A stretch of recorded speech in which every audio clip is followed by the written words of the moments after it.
In this video, we're going to be talking about exercise, the importance of it, and how a mom that's busy can get it fit into her busy day. So check out this video for more information.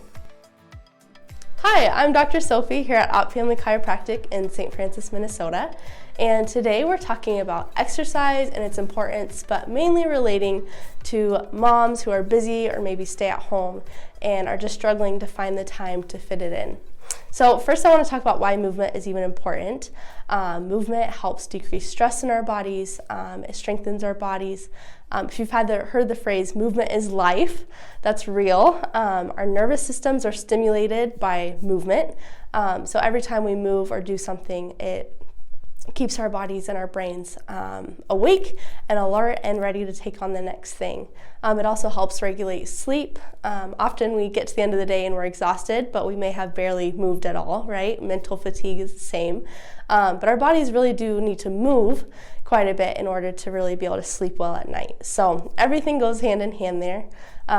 Which that has a cascade effect, right? If we're sleeping well, our hormones are being produced more balanced, things like that. So it really is pretty foundational for health in general, not just for being stronger or leaner or whatever your goals may be.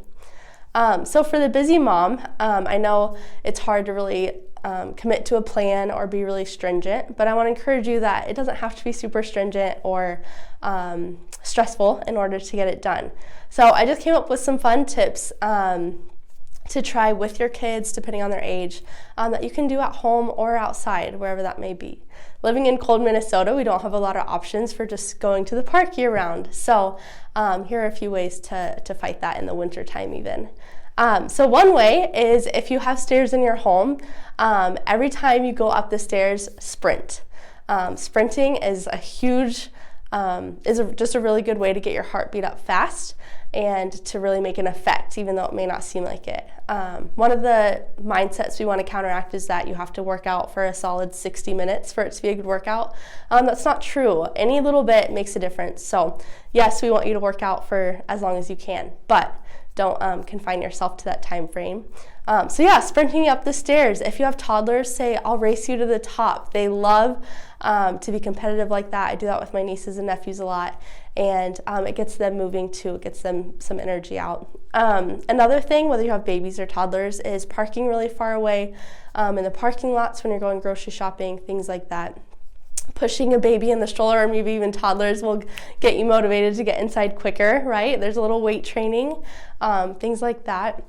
When you're in the kitchen doing even like heel raises or squatting in between as you're moving across the kitchen, or make it a goal when you're walking down the hallway to say, okay, for this next hour, I'm gonna lunge down the hallway every time I go, or I'm gonna walk backwards every time I go. Make it fun, make it exciting, but plan something out so it's not just a surprise. The kids will love to get involved with that stuff. Another good way is to have fun dance parties. So that's another thing. My nieces and nephews, they love to do any sort of dance party. Doesn't mean you have to be a good dancer, but even songs like the Hokey Pokey or Head, Shoulders, Knees, and Toes, which can actually get pretty intense. Those things are really good ways to get your heart rate up if you go all in with the kids and makes it fun. Another thing is there are a lot of great resources out there for just online videos and programs that you can follow, like I said, to get in a quick workout, whether that be 20 or 30 minutes before the kids wake up if you don't have time to go to the gym. If you do have time to go to the gym, make it an accountability thing. So whether that's with your husband or a friend, set up specific times during the week where you know you'll have time and you know you'll have maybe even either babysitters or your kids can come, and you won't have to worry about it because it's already set in stone. The last tip I have is in the summer, playing outside, but on those times when it's not really possible, would be doing classes like maybe taking a jiu-jitsu class as an entire family, or a dance class for your kids, or going to like an inside gym. Those are all really great ways to get moving that don't necessarily mean away from family time.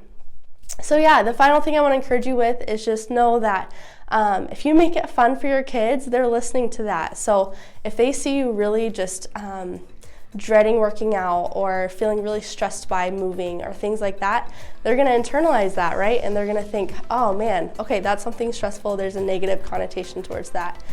So just remember that you finding a healthy balance with exercising in your life will also help affect your kids positively so that they grow up loving to move and seeing the benefits of it. So if you have any questions, please call our office and we would love to see you and talk more about this. Thanks.